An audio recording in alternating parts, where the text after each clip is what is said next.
Komið þið sæl og kæra þakkir fyrir þessa góðu kynningu. Það mér sönn ánægja að fá að kynna fyrir ykkur kortleggingu hafsbotnsins sem verkefni sem Hafrannsóknastofnun hefur staðið að síðastliðin 20 ár. En verkefnið hefur verið í umsjón á Guðrúnu Helgadóttur og Pál Bergmann Reynisinni allt frá upphafi til ársins 2020. Og ég og kollegi minn, Sigvaldi Árnason, við hófum störf hjá Hafrannsóknastofnun árið 2017 og erum nú með umsjón verkefnisins þar sem Guðrún og Páll eru bæði hætt störfum. Og mér þykir miður að ég ekki með vefmyndavél en hér strákurinn. Svo það dagskráin okkar, hún lítur svona út. Ég ætla að fara fljótlega yfir sögu sjómælinga við Ísland og fara svo yfir það helsta sem snertir kortleggingu hafsbotnsins. Og því miður þá verður það til einhver smá skilning á helstu tækjunum sem við notum við þessar mælingar og eðli þeirra gagna sem við söfnum, svo sem dýftagögnum, endurvarpi, vatnssúlugögnum og upplýsingunum jarðlög. Og svo að lokum ætla ég að sýna ykkur yfirlit yfir allar samfelldar mælingar sem að Hafrannsóknastofnun hefur safnað síðastliðna 2 áratugi. Og svo ég líka með, ef tími gefst, þá ég með smá gulrót á endanum. Gulrót á byrginu.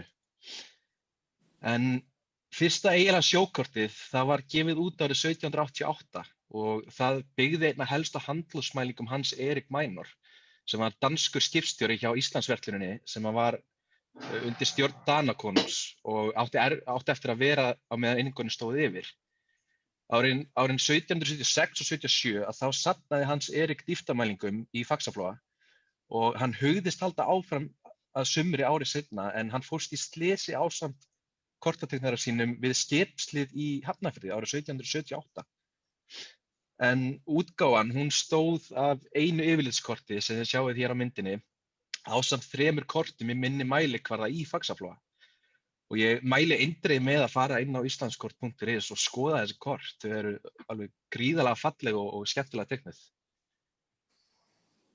Svo ætla ég að stikla hér á stóru, hvað gerist næstu 2 aldirnar. En allt frá árinu 1800 þá strandlengja Íslands mæld og hún gefin út á kort árið 1826 og hún afmarkar svipmót landsins eins og við þekkjum hann í dag, sem svolítið merkilegt. 1862 þá var dönskum varðskipum gert að stunda sjómælingar við Ísland og 1898 þá var fjármagni veitt í handlóðsmælingar umhverfis Ísland. Og það var nú einungis vegna þess að þegar landhelgisbrjótar voru dregnir fyrir rétt þá voru þeir oft sýknaðir, einungis vegna skekkja og misræma í sjókortunum. Það var augljóst að þarna þurfti að bæta úr. Svo það 1930 og þá voru fyrstu inngeislammælingar sjómælinga Íslands. 1982 var Landhelgisgæslan og sjómælingar Íslands sameinuð undir stjórn forstjóra Gæslunnar, en sjómælingum Íslands var gert að vinna sjálfstætt. Svo byrjar Hafrannsóknastofnun með fjölgeislamælingar árið 2000 og sjómælingar Íslands 2 árum seinna. Svona hafa trúlega handlóðsmælingar eflaust farið fram og alveg fullkomlega góðar mælingar á sínum tíma og merkilegt nokk að sum sjókortin okkar í dag byggja enn á þessum mælingum. Og svo Íslandskortið hérna til hægri og þetta sýnir hvernig þessum handlóðsmælingum var dreift í kringum landið. En nú ætlum við að hraðspóla til ársins 2000 og Árni Friðriksson nýkominn til landsins, hafrannsóknarskip, vopnaður nýjum fjölgeislamæli og strax lagt af stað í fyrsta leiðangurinn að mæla Kötluhryggi suður af Íslandi. Og kortlagning hafsbotnsins, hún í raun tvískipt og það frá árinu 2000 til 2016 að þá áhersla lögð á að kortleggja veiðislóðir og viðkvæm búsvæði, til dæmis kóralla. Og þessi svæði þau voru einna helst valin til þess að nota við rannsóknir stofnunarinnar. Svo gerist árið 2015 að Hafrannsóknastofnun fær gjöf frá ríkisstjórninni í tilefni 50 ára afmælis stofnunarinnar og allt frá árinu 2017 að þá kortlagning hafsbotnsins átaksverkefni Hafró til næstu 12 ára. Og þá tækjabúnaður endurnýjaður og árlegt úthald í kortlaningaleiðangri aukið til muna. Og nú er áherslan lögð á að kortleggja alla efnahagslögsögu Íslands. En markmið verkefnisins hefur alltaf og mun ávallt vera að afla þekkingar hafsbotninn, sem er fyrst og fremst forsenda fyrir vísindalega nálgun við nýtingu, verndun, rannsóknir auðlinda í hafinu. Og það er í rauninni rauði þráður sem við höldum mjög fast í gegnum þetta verkefni. Þetta er svolítið rátt, ég afsaka það, en hérna er stutt samantekt helsta tækjabúnaðinn sem við notum. Og fyrst og fremst að því að fjölgistamælinn, hann er að gerðinni EM302, hann er frá norska fyrirtækinu Kongsberg.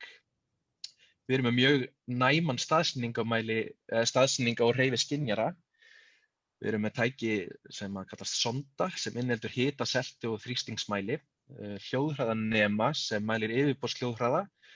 Svo erum við með jarðlaga mæli af gerðinni Topaz, sem er líka frá Kongsberg. Og að lokum erum við með hugbúnað sem samstillir öll þessi sónartæki, svo þau trufla ekki hvort annað við mælingar. Svo langar maður að benda á þessa töflu til hægri, en hún sýnir aðalega tæknilegar upplýsingar nýja mælinn, en ég dró fram svona þær helstu breytingar frá gamla mælinu. Og svona helst að taka eftir að nýji mælirinn, hann dregur miklu lengra. Og hann hefur mun mjórri geisla, 1–2 gráður. Hann safnar vatnssúlugögnum og að auki þá safnar hann mun fleiri mælipunktum fyrir hverja sendingu. Þetta er alveg mjög öflug græja. Svo sjáið þið hér sjálfan fjölgeislamælinn. Honum er komið fyrir í botnstykki undir Árna Friðriksssyni. Svo er það jarðlagamælinn, hann er hér fyrir aftan, sjáið þið hann hérna líka. Og mælanir þeir eru grunnar og málaðir með sérstakri málningu sem hindrar ýmsar lífverur að finna sér bólfest á mælinum, eins og hrúðukarla. En þeir valda truflunum við mælingar, merkilegt nokk. Svo er það þessi 2 skápar sem að þeir sjá langmestu vinnuna, en þeir stýra mælunum, þeir safna gögnum og senda áfram á tölvur í stjórnklefanum. Hér er botnstykkið, það geymir mælana, hreyfiskennarinn sem nemur allar hreyfingar skipsins, loftnet fyrir nákvæma staðsendingu. Hér er sondan, hún er útbúin eins og ég sagði hita, seltu og þrýstingsmæli. Henni er slakað 1 metra á sekúndu niður á hafsbotninn þegar þess er þörf. Og þessi gögn eru svo notuð til þess að reikna hljóðhraða snið í sjónum á 1 punkt. En að auki tökum við vatnssýni við hafsbotninn sem er notuð í þessi sílindir hérna sem hanga utan á honum, sem eru notuð til þess að kvarða mælingarnar frá sondinni. Þetta er hljóðhraðaneminn, en honum er slakað niður þetta gat hérna, og situr í þessu stæði þar sem hann safnar yfirborðshljóðhraðamælingum. Þetta er vinnuaðstaðan í vöktunarrýminu eða bergmálinu eins og við köllum það á Árna Friðrikssyni, vinnustaðan fyrir og eftir. Þetta er nýja aðstaðan, svona tæknivæddari, flottari, en hún er mjög þægileg. Svo er það síritinn og hann sér að dæla sjó og það inn á skipið, svo er mældur hiti og selta og reiknaður þannig yfirborðshljóðhraði. En í dag eða eftir 2017 þá hefur hljóðhraðinni minn alfarið leyst hann af.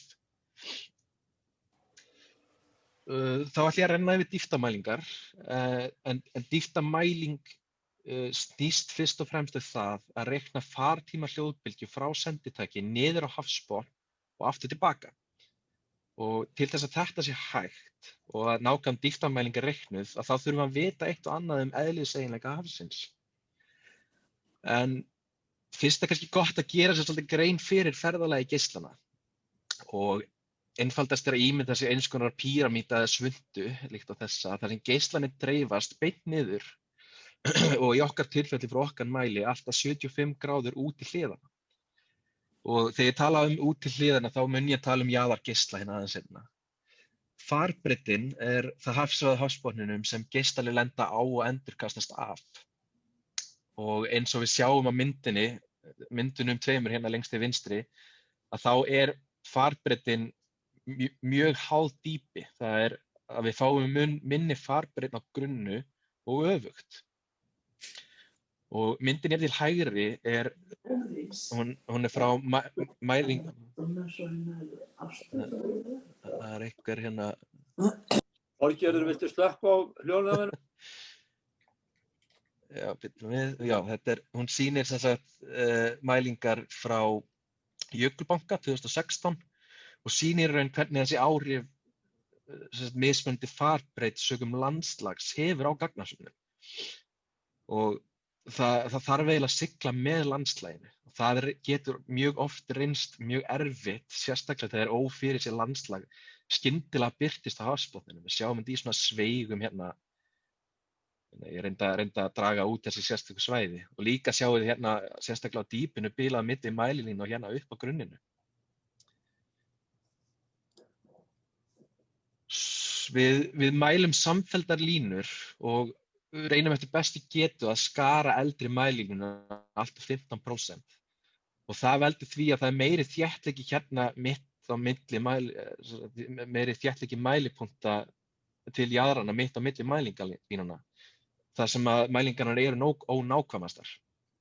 Og við reynum að taka beygjur, takmarka beygjur og snögga snúninga og höfum þróað með okkur ákveðið mynstur í okkar mæliaðferðum eins og við sjáum hérna á myndinu og leiðangurinn 2017 sem er reyndar suðvestan jökuldjúps eða suðvesturdjúp. En þá stoppum við mælingu eða söfnun í beygjum og mælum svo þvert og snúum við og mælum samfellt. Sjávarföll, þau geta verið mjög áberandi og þá sérstaklega á grunnum hafsvæðum eins og landgrunninu og hér sjáum við eitt dæmi þar sem við höfum sótt sjávarfallarsprá frá vegagerðinni fyrir mælingasvæði á árið 2018 í Jökuldjúpi og við höfum notað þessi sjávarfallagögn til þess að leiðrétta gögnin okkar og þau reynast bara rosalega vel. Þið sjáið hérna sérstaklega efst, þið sjáið þessi stökk sem koma. Þau eru alfarið farin úr gögnunum hérna og þetta kort hér, að það er mismunakortið eftir leiðréttingu, þannig að þið sjáið alveg hvernig þetta samsvarar sér. Hljóðhraði, hann er mjög mikilvægt að þekkja og hann gefur upplýsingar um hraðan á geislanum á ferð sinni gegnum sjóinn. Þetta er mælt með sondunni. Ef eðliseiginleikar hafsins eins og hiti og selta breytist mikið, veldur það breytingum á hljóðhraða. Og ef við höfum ekki þessar upplýsingar, þá beygir það geislann þannig að annaðhvort koma þeir tilbaka of hratt eða of hægt, sem veldur því að mælipunktarnir og þá sérstaklega jaðargeislanir fá ranga dýptarmælingu því að fartími þeirra er einfaldlega mun lengri því þeir fara ská en ekki beint niður. Ég veit þetta er pínu stór munnbiti og það er kannski erfitt að skilja þetta í fyrsta atriðinu en myndina til hægri, hún sýnir okkur þessi áhrif. Og hér á þessari línu að þá verður sáralítil breytingina fyrir miðju, kannski örlítil í lóðrétta stefnu, en hún verður gríðarlega mikil hérna út til jaðranna. Og hún einkennist af þessu brosi eða fílusvip hérna þegar við tökum þversnið af mælulínunum eins og ég er búinn að gera. Svo er það veður og það spilar afskaplega stórt hlutverk og getur haft gríðarlega skemmandi áhrif á mælingarnar. Og þess vegna er kjörtímabil kortalningar og þið sjáuð og heyrið af því að við förum bara sumartíman. Kjörtíminn er allt frá apríl til september. Og við hreinlega eltum góða veðrið. Við viljum ekki miklar öldur. Smávægilegt stamp þegar stefnið á skipinu slær niður að það veldur því að mikið súrefni dregst undir kjölinn á skipinu og yfir mælana en loftbólur hafa gríðarlega trufla sendingar frá sónartækjum almennt og er alveg einstaklega skemmandi fyrir jafn nákvæmar mælingar og fjölgeislamælingar. En sem betur fer að þá er hægt í úrlausnina að fjarlægja þessar röngu mælipunktar sögum veðurs eins og við sjáum hérna. Þetta er eina rauða strik hérna sýnir þessa litlu sneið og þetta eru punktar sem eru nánast eingöngu sögum veðurs og þetta eru niðurstöðunar eftir hreinsun og hérna gerðist það 2018 í Suðurdjúpi að við reynilega ákváðum að breytum stefnu og mæri norður af því að hún reyndist betur og við sjáum þetta alveg á gögnunum. En því miður að þá endum við með pínlítið að götum í gögnunum. Látum við sjá, svo er það, já, fjölgeislamælirinn, hann safnar ekki einungis dýptargögnum, hann safnar líka endur af styrk fyrir hvern geisla. Og almennt má segja að harður botn gefur sterkara endurvarp og miðað við mjúkur og fíngorna botn að hann gefur veikt. Þetta er eins og að sleppa bolta á parkett eða sleppa honum í sandkassa, hann skoppar af parkettinu.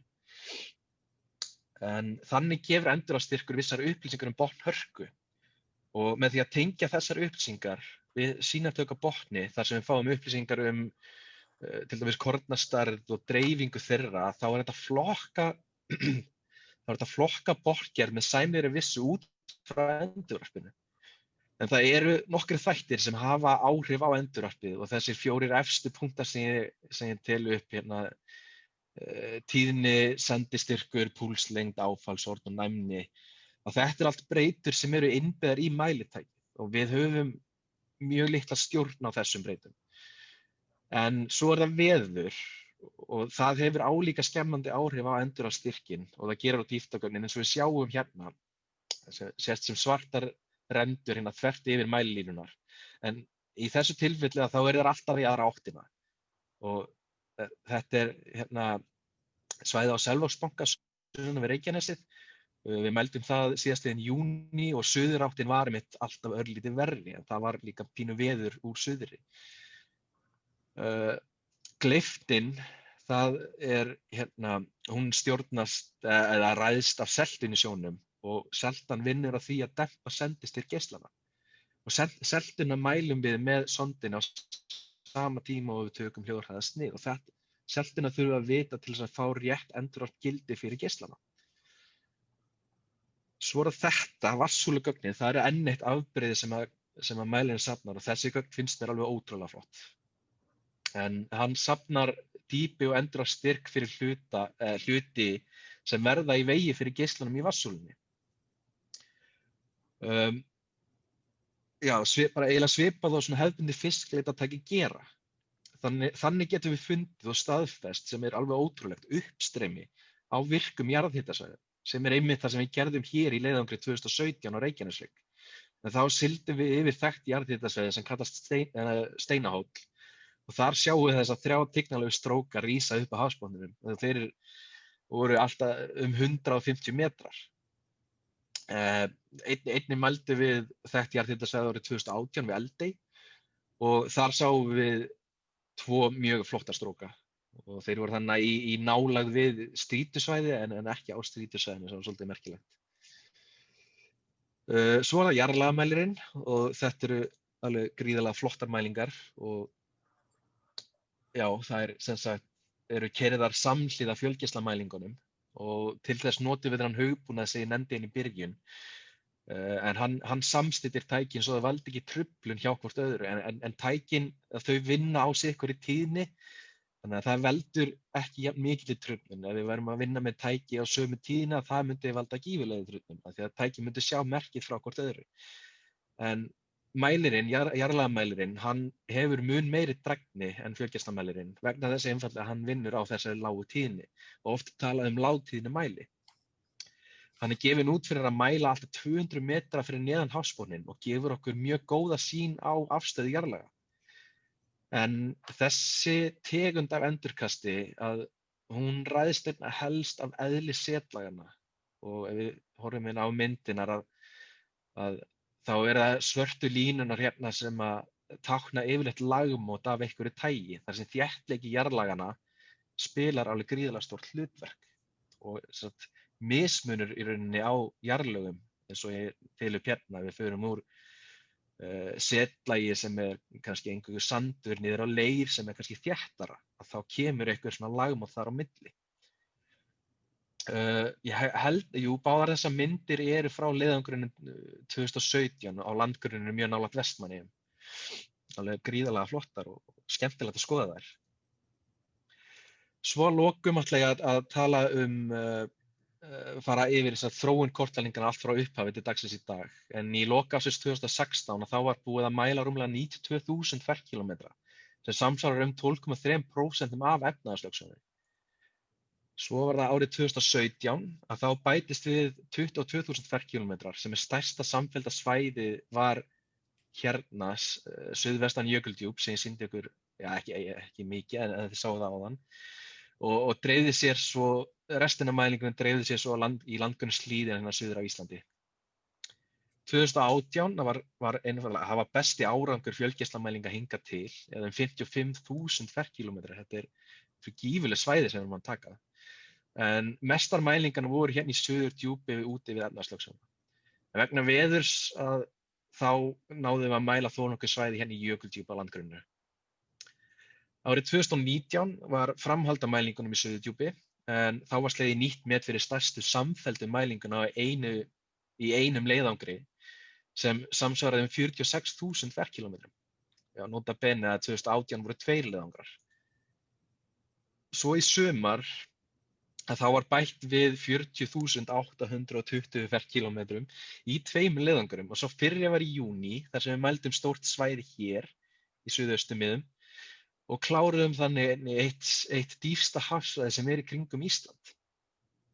En auk þess mældum við í lok leiðangurs á Selvogsbanka sem ég sýndi ykkur líka áðan.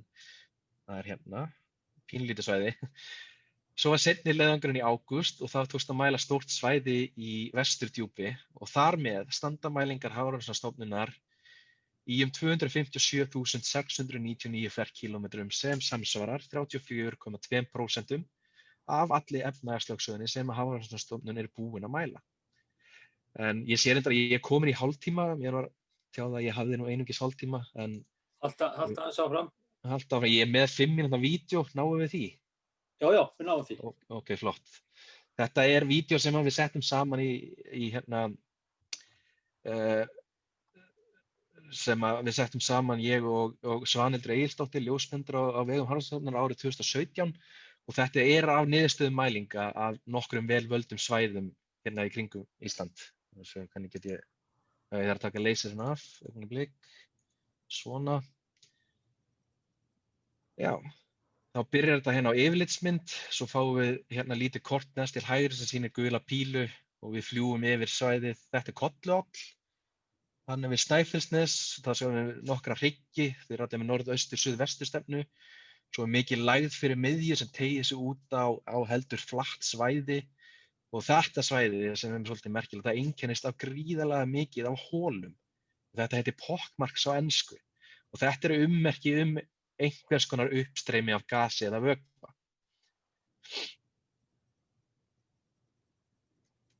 Svo næst þá er það jökulgarðurinn á Látragrunni og hann er stundum kallaður brjálaði hryggur á sjómönnum.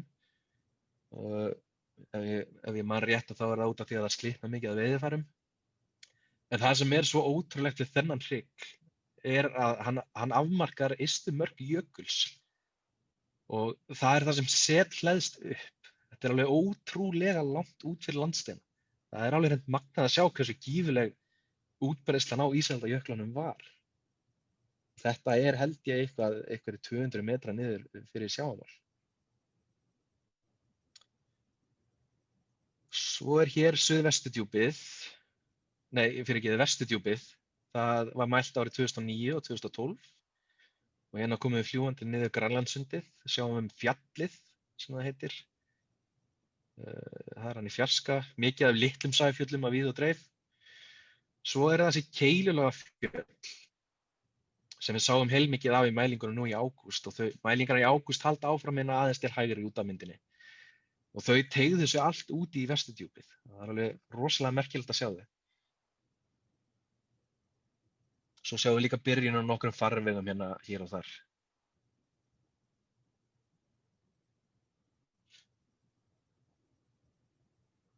Já, Svo er Suðvesturdjúpið. Þetta eru mælingar suðvestan jökuldjúp sem við köllum á heimasíðunni okkar. Það var árið 2017, fyrri leiðangur og landslagið hérna einkennist rosalega mikið af leifum af rekbeltinu. Það er að segja stóri hryggir sem hafa slitnað frá, allir með þessa norðaustur-suðvestur stefnu sem er mjög einkennandi fyrir rekbeltin. Það eru sæfjöll með gígum, farvegum. Þetta er alveg ótrúlega flott svæði. Og það er gríðarlega gaman að vinna með það. Þannig sjáum við yfir Reykjaneshrygginn.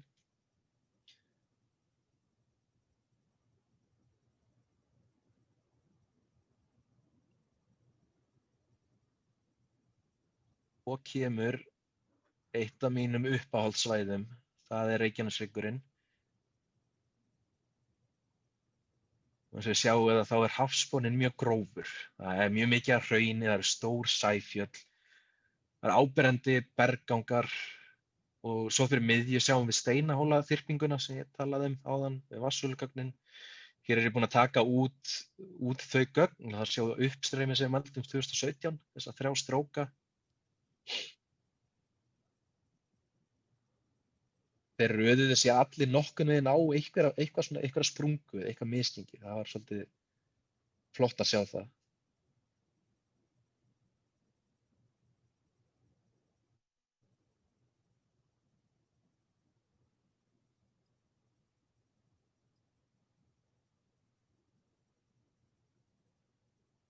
Svo eru það þessi gífurlega stóru misgengi sem að heilla mig alveg einstaklega mikið með rekbeldin. Sums staðar þessi misgengi alltaf 200 metrar. Þetta er 10 sinnum Almannagjá.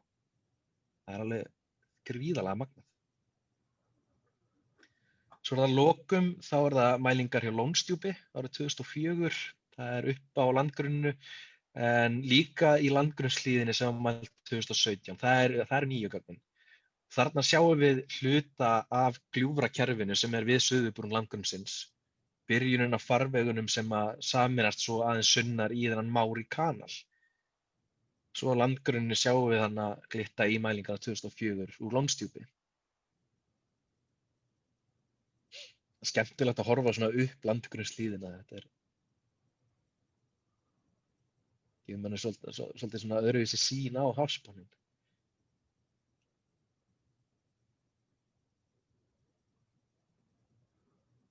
Já, þetta var síðasta vídeóið, ég ætlaði nú ekki að svona.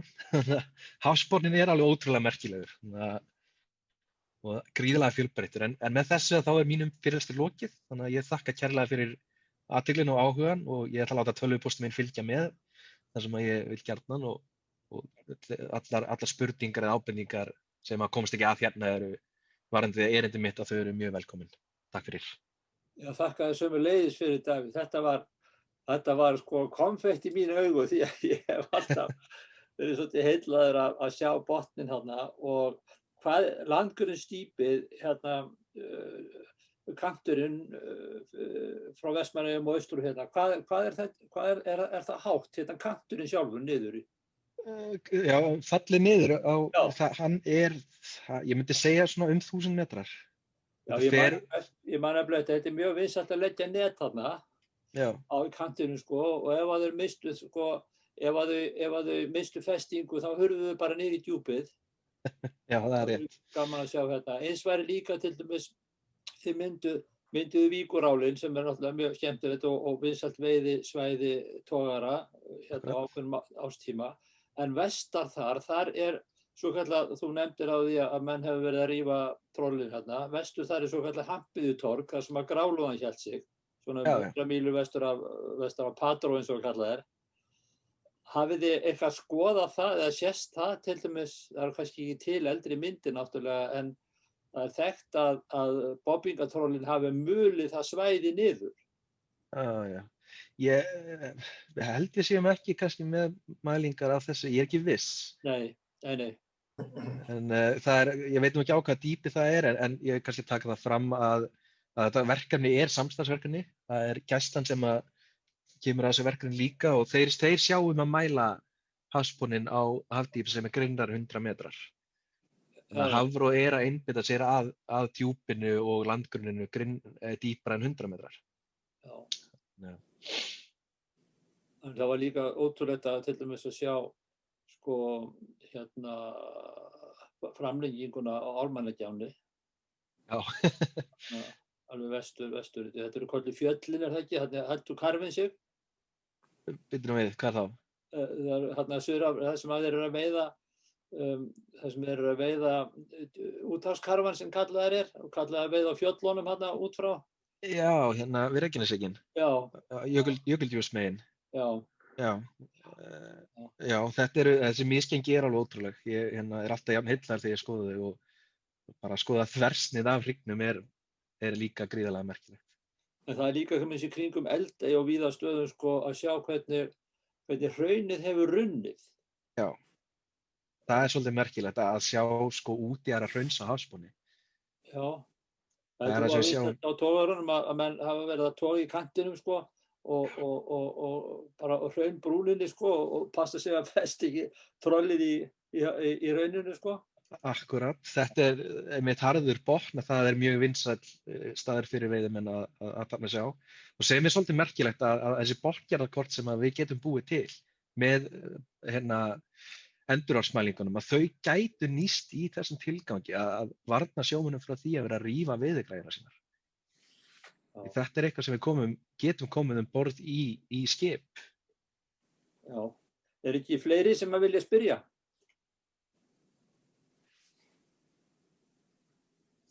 Mér finnst þetta ótrúlega heillandi hérna. Má ég koma með eina spurningu? Svo vel. Davíð, hvað þessi fjöll sem þú sýnir okkur þarna, hvað eru þau há, svona dæmigerð á þessum fjöllum? Það mjög misjafnt, sko. Eins og fjallið sjálftan í Vesturdjúpi, ef maður rétt, að það nær ekki mörkunum samkvæmt ýmsum evrópskum stöðlum að vera kallað sæfjall. Því það ekki meira en 1000 metrar. Ég held að það séu 800 metrar, en út af því að það liggur þarna í kantinum, þá það stærra á annarri hliðin en hinni. Þannig að ég myndi kalla þetta sæfjall. Þannig að það eitthvað 800-1000 metrar til dæmis. En svo já, eitthvað svoleiðis. Það ég man það eitthvað tímann að þá var þetta sagt við mig að þetta væri líkast til að vera eins og herðubreið Vesturdjúpsins, sem kannski svolítið skemmtileg viðlíking. En svo eru öll sæfjöll sem við sjáum hér og þar og víð og dreif, þau eru öll mjög misjöfn og það eru sæfjöll eða hólar kannski frekar, eitthvað skonar. Þau eru svona allt frá 100 metrar upp í 300-400-500, það bara mjög breytilegt. Mér langar að spyrja hérna, finnið þið í þessum mælingum eitthvað af kórallarsvæðum í kringum Ísland? Já, við gerum það. Það sérstaklega hérna sem við vitum nú ekki reyndar alveg hvort það sé kórallarsvæði. Þau birtast sem svona hnúðar á hafsbotninum, eitthvað svona grófur hafsbotn. Og við sjáum þau líka í jarðlagamælinum. En það erfitt að greina í sundur kórallarif sérstaklega. Þau verða að vera tvinnuð saman við í rauninni myndefni sem líka verkefni inn á Hafró sem heitir kortlagning búsvæða, en þau fara með myndavél og taka myndir og vídeo af þessum kóralsvæðum og staðfesta þau á kortunum okkar. Þannig að það gríðarlega mikil samvinna og góð samvinna þar á milli. En jú, svarið já, við sjáum stundum einhver ummerki kóralsvæði. Bjarki, má ég aðeins Davíð Þór, kærar þakkir fyrir þetta frábæra erindi. Mér langar aðeins að spyrja þig varðandi helstu notagildi. Já, þau eru, sko, það svolítið, maður sjá, það hafa þetta uppi við, styðja mig við hækjuna mína. Sko, notagildin þau eru mjög margþáttuð, en þau nýtast alveg alfarið fyrst og fremst við vísindalega nálgun á rannsóknum og verndun og á auðlindum og vistkerfum. En svo spila svona mælingar líka mikið inn í öryggi sjófarenda, sérstaklega sem gæslan að mæla. Svo þetta líka, þetta þjóðréttarlega skuldbindingar. Það að segja að ríki undirgangast alþjóðlega skuldbindingar að gera kröfur þekkingu á hafsbotninum. Og svona mælingar myndu líka geta nýst sérstaklega á grunnu að í efnistöku og eins og ég nefndi áðan að þá hægt að útbúa sérstök kort sem að gæti nýst fyrir flotann til að gera veiðar ennþá sjálfbærari og hreinlega bara í sparnað á veiðarfærum og tíma. Og það bara svona til að nefna eitthvað, það nú meiri vísindaleg gildi fyrir þessi gögn, en svona praktísku gildin fyrir það nú einna helst á grunnsævinu, myndi ég segja. Það sem að við getum nálgast hafsbotninn með einhverjum mekanískum aðferðum. Má ég kannski aðeins bæta við þetta vegna þess að samkvæmt landsskipulagsstefnu þá og bara lögum þá á að skipuleggja haf- og strandsvæði, þetta tiltölulega nýtt og svona gögn eru náttúrulega algjörlega ómetanleg við þá vinnu. Því það eru allslags náttúrulega mismunandi hagsmunir, já, bara á haf- og strandsvæðum. Já, Flutningaleiðir, námugröftur og hitt og þetta. Akkurat. Já, takk fyrir það er alveg rétt. Má ég kannski aðeins spyrja hvernig gengur að kortleggja Flóa og Firði, til dæmis það sem fiskeldi og kannski Breiðafjörðinn? Það gengur vel, eins og mér tjáð frá Gæslunni, sem að það ekki okkar verklut að mæla grunnsævið, en það hefur gengið gríðarlega vel síðastliðin 2 ár, þá hefur Gæslan verið að sinna mælingum í Breiðafirði. Ég veit ekki alveg hvað stefnan þeirra er næsta ár, ég veit ekki alveg til þess hvort þeir séu alfarið búnir, en þeir eru búnir með gríðarlega stórt svæði sem var áður alveg óþekkt, sérstaklega siglingaleiðin frá Baldurs frá Stykkishólmi til Brjánslæks. Þannig komið alveg gríðarlega gott stórt safn af grunnsævinu í Breiðafirði. Svo er Gæslan með góða dekningu á Austfjörðum, þeir eru með eitthvað á Vestfjörðum líka. Ég held að Suðurlandi sé kannski einna verst dekkað hjá þeim, en það er Baldur illa búinn fyrir nákvæmlega það hafsvæði, hann er lítill og svona á eiginlega meira erindi kannski á svæði þar sem það er að segja öryggi sjófarenda á meira á forgang þar að segja fyrir þeirra mælingar. Og það er alveg þjóðarhagur að fá þær upplýsingar. Þakka innilega fyrir Davíð, þetta var verulega upplýsandi og skemmtilegt fyrir okkur að sjá þetta. Við höfum aldrei, hvað má að segja, verið svona langt niðri til hafs og lands og hafs og þú kveikir svolítið á perunni með það að kannski fáum við síðar fyrirlestur frá Gæslunni það sem að verða sýndar bara kvikmyndir af þessu svæði. Þetta er ótrúlega heillandi og heimur sem okkur hefur verið hulinn alla tíð.